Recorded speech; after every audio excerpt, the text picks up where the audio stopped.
Welcome है आपका MM classes पे। दोस्तों, आज हम अकाउंटिंग के कुछ रूल्स के बारे में पढ़ेंगे कि अकाउंटिंग के कुछ रूल्स क्या है।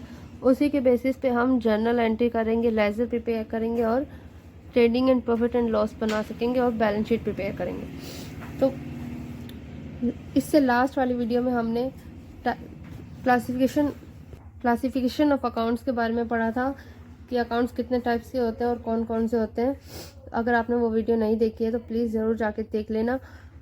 उसके बाद ही आप समझ पाओगे कि जर्नल में हमें कैसे पोस्टिंग करनी है, लेजर में कैसे पोस्टिंग करनी है, अकाउंट्स कैसे बनाने हैं। आज हम रूल्स के बारे में पढ़ेंगे, अकाउंटिंग के कुछ रूल्स क्या है। और ये बहुत इंपॉर्टेंट वीडियो है, प्लीज़ इसको स्किप मत करना।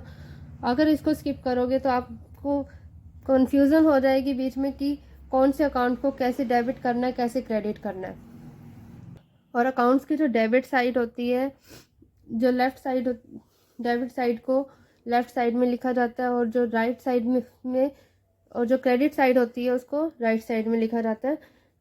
इसके बारे में हम आपको आगे अकाउंट्स बना के शो करेंगे कि कैसे अकाउंट्स बनाए जाते हैं और उसकी डेबिट और क्रेडिट साइड्स कैसे होती है। आज हम अकाउंटिंग के पहले रूल के बारे में पढ़ते हैं। पर्सनल अकाउंट का क्या रूल है? पर्सनल अकाउंट का रूल क्या होता है? Debit the receiver and credit the giver.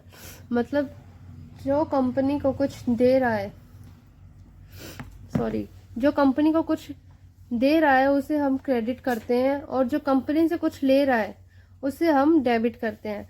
मतलब debit the receiver, credit the giver. मतलब देने वाले को हम क्रेडिट करेंगे और जो हम कंपनी से ले रहा है उसे हम डेबिट करेंगे, मतलब माइनस करेंगे। तो फॉर एग्जांपल, एक एग्जांपल के साथ समझ लेते हैं। हमने शाम को 20,000 रुपये दिए, पेड 20,000, पेड ₹20,000 टू श्याम। अब शाम को हमने 20,000 रुपये दिए। शाम क्या है? पर्सनल अकाउंट है। तो शाम हमसे ले रहा है, कंपनी से ले रहा है, तो ये क्या है? डेबिट द रिसीवर है।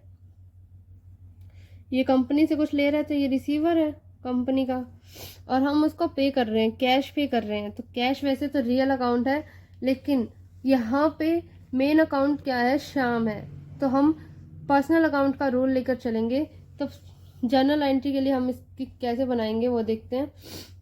वैसे तो जर्नल एंट्री फॉर्मेट पे बनाई जाती है, लेकिन हम यहाँ पे सिर्फ रूल्स को रीड कर रहे हैं, तो हम एक नॉर्मल एग्जांपल लेके हम जर्नल फॉर्मेट नहीं बनाएंगे। यहाँ पे सिंपल एंट्री कर रहे हैं।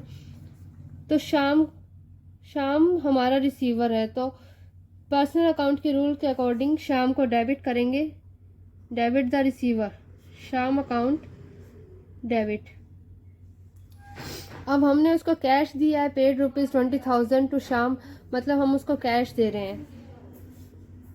कितना दे रहे हैं? 20,000 कैश दे रहे हैं टू कैश अकाउंट, 20,000 दे रहे हैं। अब यहाँ पे हम एक छोटी सी नरेशन लिख देंगे जिससे हमें पता चल जाए, आगे जो भी अकाउंट्स को रीड कर रहा है उसे पता चल सके कि ये ट्रांजैक्शन किस चीज़ की है। यहाँ पे हम लिख देंगे बीइंग पेड टू शाम, मतलब शाम को हमने पैसे दिए हैं। ठीक है, ये है पर्सनल अकाउंट्स। पर्सनल अकाउंट का मीनिंग क्या है? एक बार फिर से रिपीट करते हैं। Debit the receiver, credit the giver. जो कंपनी से कुछ ले रहा है उसे हम डेबिट करते हैं और जो कंपनी को कुछ दे रहा है उसे हम क्रेडिट करते हैं। क्रेडिट का भी एक एग्जांपल ले लेते हैं। For example, Ram paid us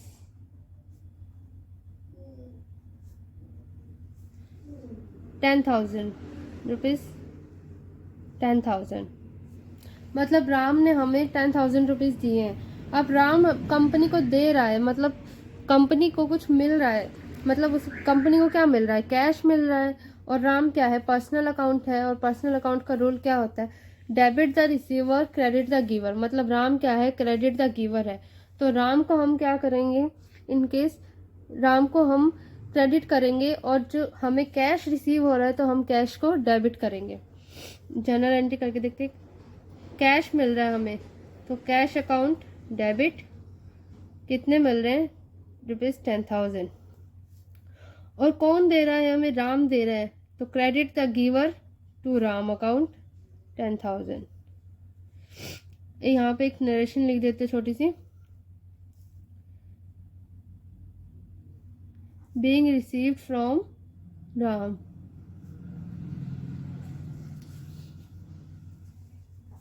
okay, यहाँ पे हमारा सेकंड अकाउंट है, जो सेकंड रूल के बारे में हम पढ़ेंगे, रियल अकाउंट के बारे में।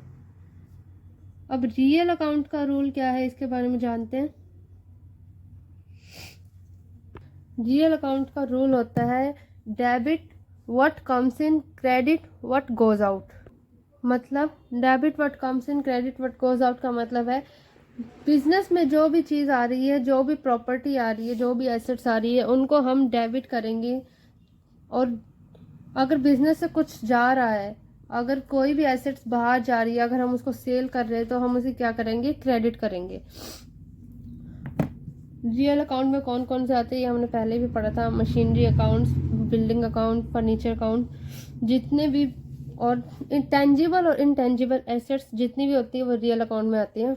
मतलब कंपनी में जो भी चीज़ आ रही है, जो भी एसेट आ रही है, उसे हम डेबिट करेंगे, और जो भी एसेट जा रही है उसे हम क्रेडिट करेंगे। फॉर एग्जांपल, हमने कोई मशीनरी परचेज की है, परचेज मशीनरी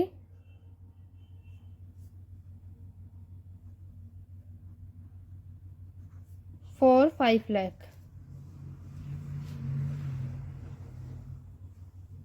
हमने 5 लाख रुपीज़ की मशीनरी परचेज कर ली, मतलब हमने कैश में परचेज की है।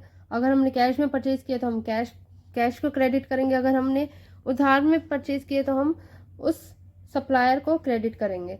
अब हमने कैश में परचेज की है, क्योंकि यहाँ पे उधार का कोई भी नाम नहीं है, क्रेडिट के बारे में कोई डिस्कशन नहीं है, इसलिए हम इसको कैश कंसीडर करेंगे। मतलब 5 लाख रुपीज़ की हमने मशीनरी परचेज की है, तो इसकी जर्नल एंट्री क्या होगी? रियल अकाउंट से हम इसको करेंगे। रियल अकाउंट का रूल क्या है? Debit what comes in, credit what goes out. अब मशीनरी क्या है? रियल एसेट्स है, टेंजिबल एसेट्स है, तो मशीनरी को क्या करेंगे? मशीनरी हमने खरीदी तो वो कंपनी में आ रही, तो मशीनरी को हम डेबिट करेंगे।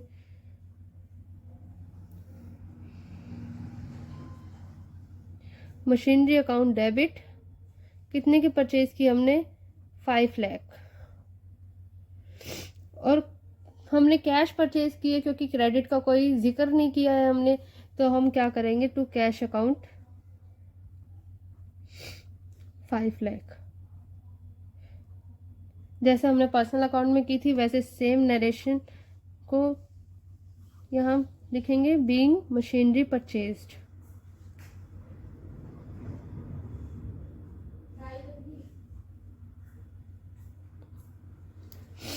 ये है हमारा रियल अकाउंट। एक बार फिर से रिपीट करते हैं रियल अकाउंट के बारे में। Debit what comes in, credit what goes out.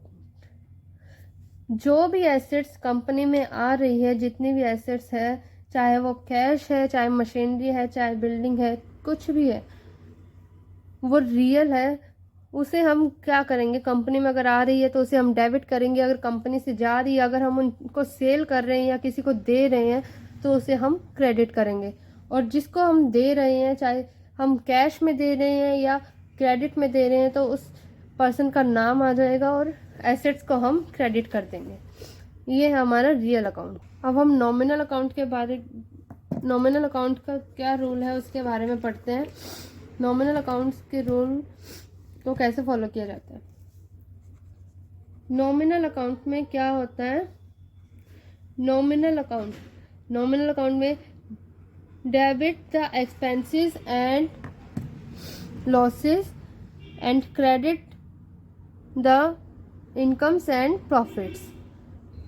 Nominal account का रूल है debit the expenses and losses, credit the incomes and profits.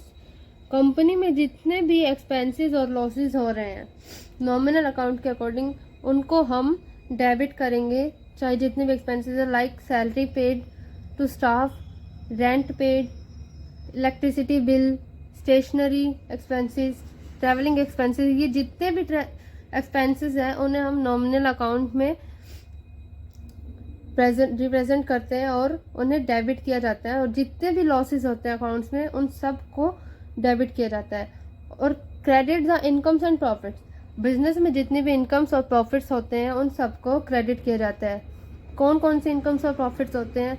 Like sales में से हमें प्रॉफिट हुआ है, इनकम्स में हमें कमीशन रिसीव हुआ है, डिस्काउंट रिसीव हुआ है, या फिर बैंक से हमें इंटरेस्ट रिसीव हुआ है। ये सब क्या है? हमारे छोटे मोटे इनकम्स हैं। इन सबको हम नॉमिनल अकाउंट में रिप्रेजेंट करते हैं और इन सबको अकाउंटिंग ट्रीटमेंट में क्रेडिट किया जाता है। फॉर एग्जांपल, एक एग्जांपल देखते हैं। हमने किसी स्टाफ को सैलरी पे की है, सैलरी पेड टू स्टाफ,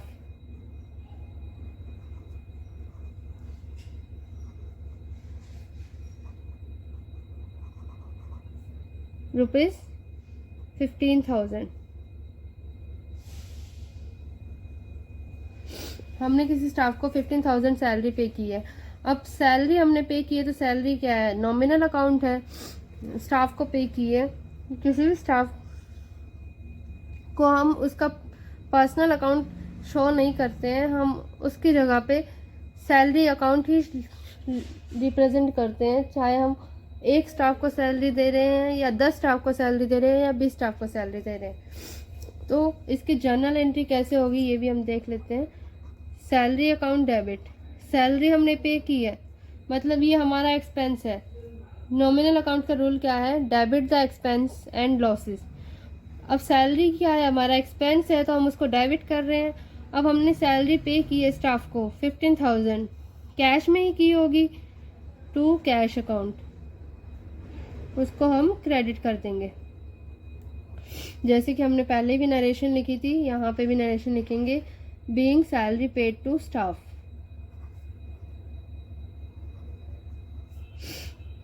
इस नरेशन को लिखने का एक ही मोटिव है कि अगर कोई भी हमारे अकाउंट्स को स्टडी कर रहा है या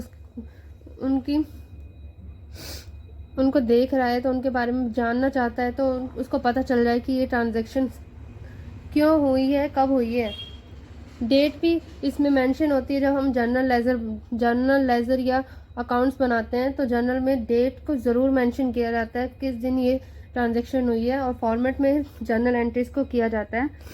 बिकॉज ये हैं अकाउंटिंग के कुछ रूल्स, इन सबको अच्छे से पढ़ लेना। अगर इन सबको नहीं जानोगे तो आपको नहीं पता चलेगा कि कौन से अकाउंट में कौन सी नेचर की ट्रांजैक्शंस को रिकॉर्ड करना है और उसे डेबिट करना है या क्रेडिट करना है। तो जो हमने पहले वीडियो में पढ़ा था क्लासिफिकेशन ऑफ अकाउंट्स, और इस वीडियो में हमने पढ़ा रूल्स ऑफ अकाउंट्स। तो ये दोनों वीडियोस बहुत इंपॉर्टेंट है किसी भी जर्नल को प्रिपेयर करने के लिए, लेजर या फिर आगे फाइनल अकाउंट्स प्रिपेयर करने के लिए। ये दोनों वीडियोस बहुत इंपॉर्टेंट है। और जैसे कि लास्ट वीडियो में मैंने आपको अकाउंट्स के बारे में बताया था कि पर्सनल अकाउंट्स में कौन कौन से अकाउंट्स हैं, रियल में कौन से अकाउंट्स हैं, नॉमिनल अकाउंट्स में कौन से अकाउंट्स इंक्लूड है।